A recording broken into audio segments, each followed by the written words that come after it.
seems pretty automatic to start with Northland College, which continues to be a big old question mark. There's a lot of uncertainty there.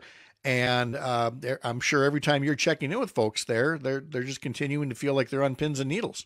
Oh, yeah. And especially the students and faculty more so than even the administration. You know, they have the inside track. They know what's going on. They know how much money they've raised since they've started this fundraising effort. They know how much money they need to cut. But it's really the students who are kind of sitting there week after week saying, well, you guys told us you were going to make a decision this week, and it's once again been postponed. So, you know, we're running out of time to make plans for next year. And that's the thing. If people are going to transfer, if they're students or if they're faculty and they want to look for a new job, this is really eating into, the calendar in terms of what they were going to do.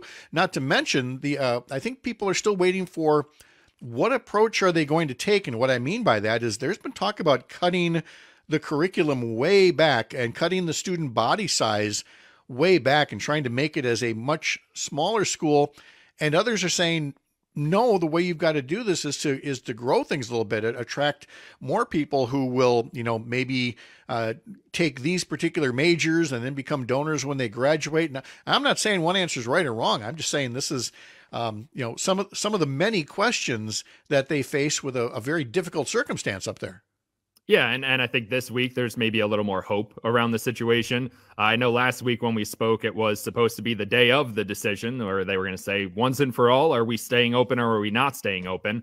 Over the last week, though, they say they've gotten some transformative donations that change what they can do. Whether it's not going to reach that 12 million mark that they were hoping for. As of yet, there's donations still coming in, and they have till the end of the week. This week is when they set their new decision to make.